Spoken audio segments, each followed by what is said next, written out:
Super Dave here with another Super Dave review.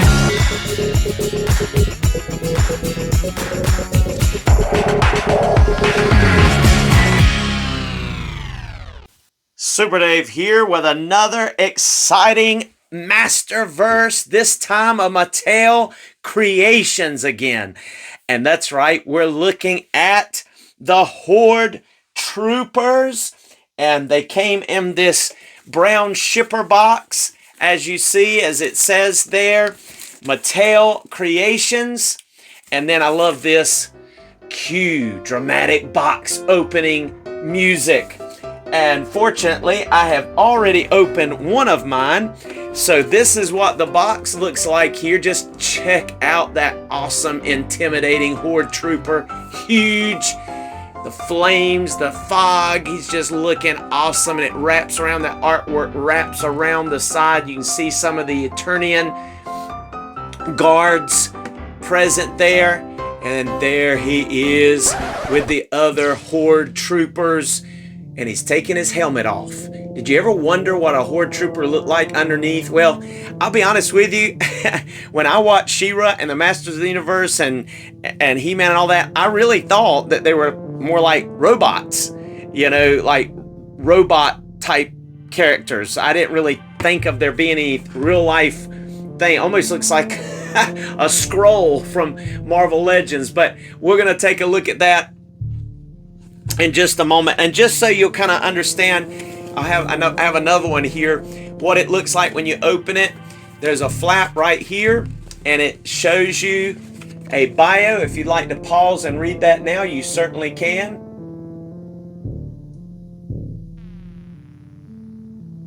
Evil enforcers of havoc. And then when you open it up, just take a look at that. There's a really cool picture, just like on the front. And then there's the big Horde symbol logo. It says New Eternia. So this is a New Eternia figure. It says that also on the lid here, a New Eternia, Masters of the Universe, New Eternia. It's actually upside down.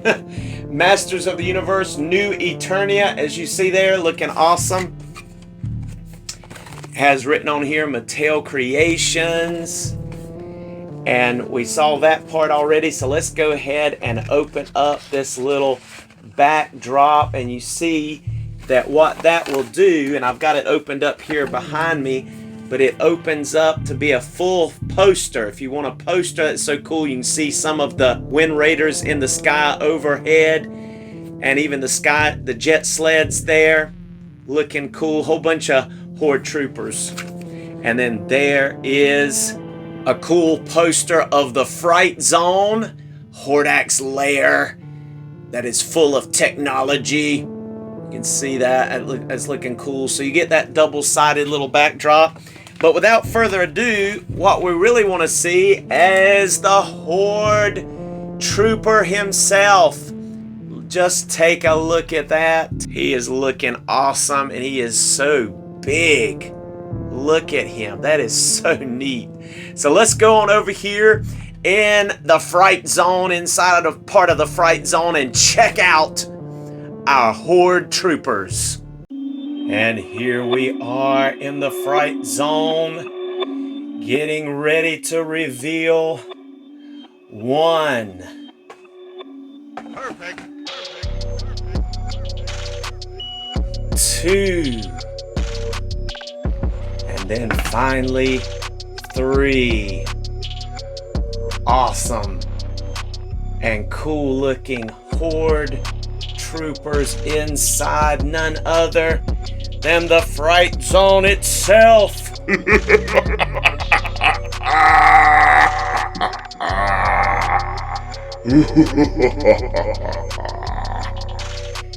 Menacing place.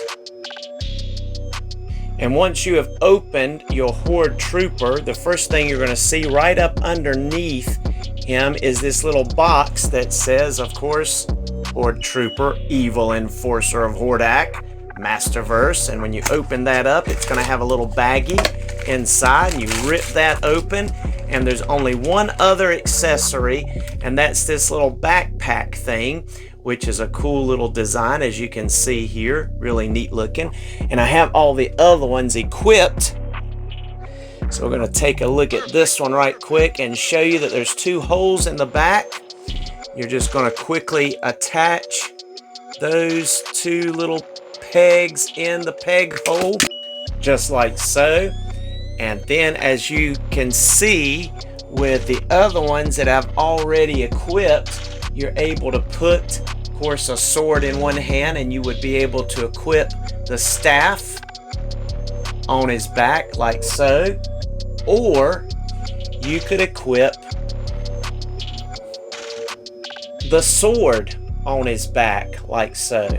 So you could do it either way that you would desire. You can hold the staff. The little staff has wings that can fold out just like that. Looking cool. That bat looking logo type design on the top of that staff, just like we're used to seeing like in the crossbows in classics and the such, and even in this Masterverse line, and here the new Eternia line. See, he's got these big disc things that are kind of flexible right there on the side. Just looking cool. And then you could count this also as an accessory. Look at that helmet. Looking cool. You can pop that right off. And there is his head, his face. So yeah, they're not robots. They're actually some kind of Horde minions that he has got a hold of. But that will turn side to side, and that's a translucent shield. So it can catch light if you get the right scenario. And that's looking cool. And that is all of his accessories. That's all of his accessories. That's all he comes with. So now, let's take a look at our Horde troopers. Articulation. All right, we're gonna bring in our Horde trooper here and take a look at his articulation right now. He is looking menacing. Just look how huge he is. We'll measure him here in just a moment, but first of all, let's just remember here that he can look side to side. His head will spin all the way around. But if we remove that helmet, he does have the ability to look up like so. He can look up a good amount. He can look down some because, I mean, obviously, if he looks down any further than that, he'll be looking down inside of his chest armor. But he does get pivot, and he of course can turn that head from side to side. I'm not sure if that head is removable, but if you look down in there, you can see that he has little shoulders, tiny little shoulders and a neck that's just peering out of that red armor there, and it does have some design in there, so that's cool. His arms will go out a full T-pose, which is nice. That's looking good. I don't think, yeah, if you try to go full 60, it's going to pop this off, and that's an interesting thing to note. You see it's got 2 pegs there, smaller pegs that stick out there, so you can technically remove that and kind of see his exoskeleton almost, like this part here. You always see like ribs. You can tell that is ribs like type thing with some gear work. Again, you know, Horde is all about the technology. So you can see the details there, so you can remove that. And of course, if you remove that, you are going to be able to get the full 360 and even more than a T-pose, but those, you know, move out of the way. You still get your bicep swivel right here. You have single jointed elbows, which only get not even quite 90 degrees there, but there is a swivel at the elbow as well as at the bicep, and of course you have a swivel and hinge at those big hands there, so they will swivel all around. So that's looking cool, and same articulation of course on this side, and that is nice because you can really get some pretty good, even though you don't have a butterfly joint, you can still, you know, he could still hold his sword, a double sword pose there which is nice. And he's also, of course, going to be able to rotate there at the diaphragm and also crunch forward that much. And he's going to be able to bend back, not much at all. Really, he's just sitting up. But he is going to be able to tilt from side to side a little bit. So you're going to be able to get a little bit of a hula hoop motion there. And yeah, and it will also turn at the waist. So that's also present there. You're going to be able to get, let's see, yeah, it does have the drop down method. So once you drop down, you are going to get full splits there. And then put those back in place, and you will have thigh rotation. He's going to be able to kick up. Let's see, if I drop down that, he's going to be able to kick up about that much. He's going to be able to try not to break that peg, trying to push that back into place. He's going to be able to kick back a good, pretty decent amount there. And he has double jointed knees, which bend in about that much. And if you go back, he almost kick his back there, as you can see. So that looks pretty good. You have to be careful, because if you bend that peg the wrong way, you don't want to snap it. So, you know, when you're bending it around, just get it back in place. But thigh rotation, no boot cut that I can tell. No, don't think so. Let's see. Yeah, does look like it will swivel at the boot down in there. So yeah, there is like a, technically like a boot cut, but it's real tight there.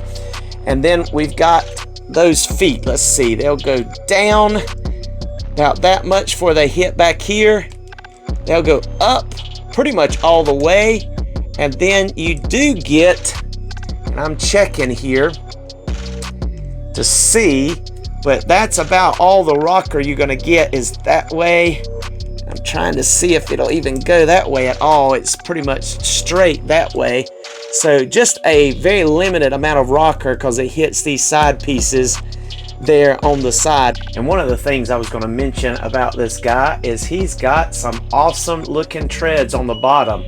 Even has a peg hole down there, but look, even looks like he has the bat symbol. That looks like a batarang or a bat star, like he, you know, Batman would throw. It's what it looks like. It's on the bottom of his shoes. But that's so cool. I heard somebody comment, I forget where, that apparently the Horde have their own shoe making factory, and you know, kind of like Air Jordans or something. But there they go.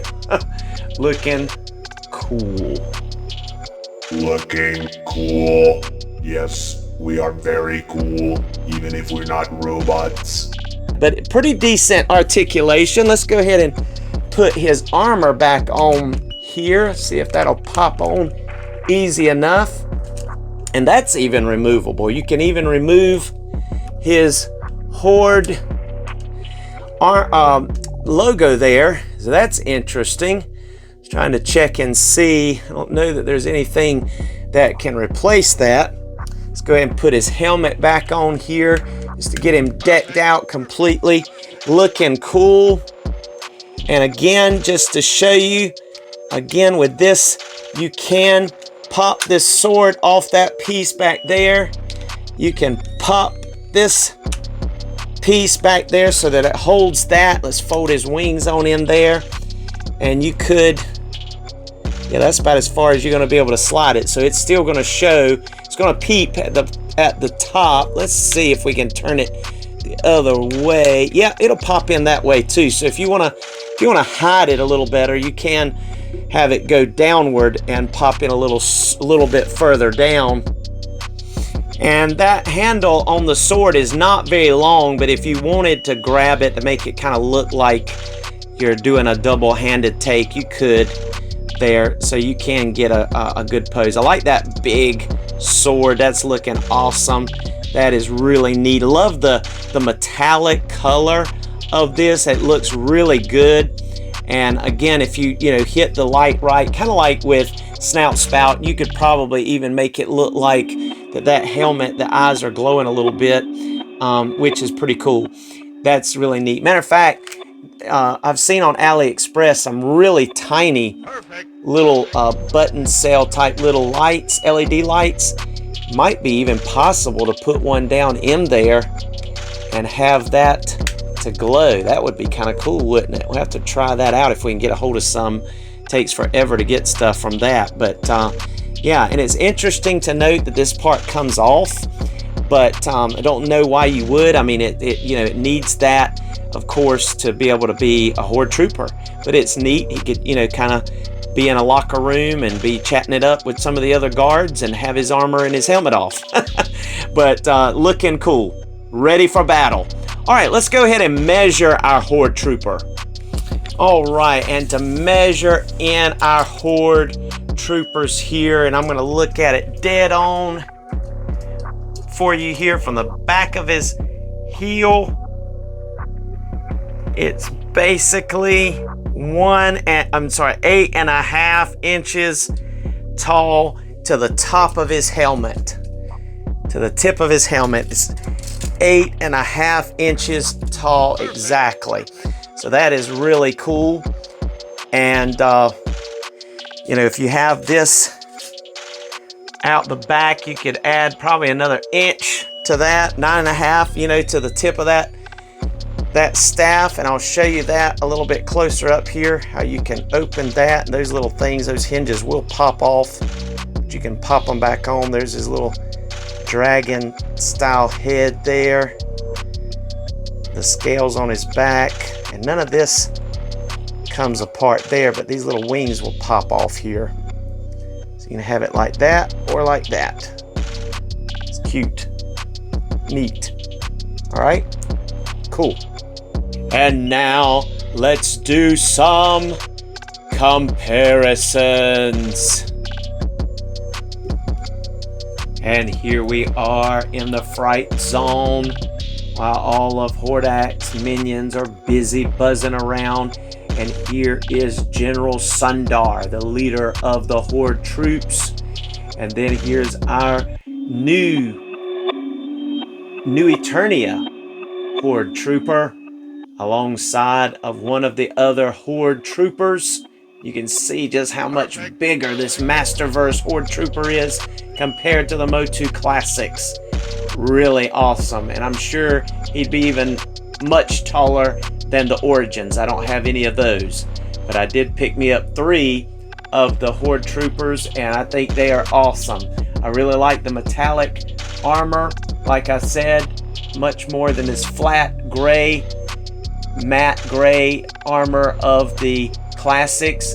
And of course you have much better articulation, and it's just looking awesome to have these so you can see what they look like beside the classics Horde troopers. And here are some of our new Eternia Masterverse Horde troopers next to Hordak himself from Revolution.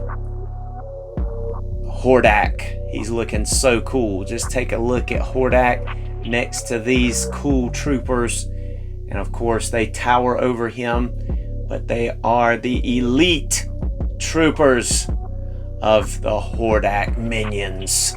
Cool. And here's our Horde trooper by Masterverse next to a classics Dalamug, as well as a Exus Ray Studio Casus. You can see he's definitely taller than these Horde troopers, looking cool. And here is our 40th anniversary He-Man next to our new Eternia Horde troopers, as well as a Storm Collectibles Prince Goro from Mortal Kombat 10, I believe. It's the second one that they did. And this is Prince Goro standing taller than these Horde troopers. But He-Man's like, now, they may be tall, but I can still take them. Cool.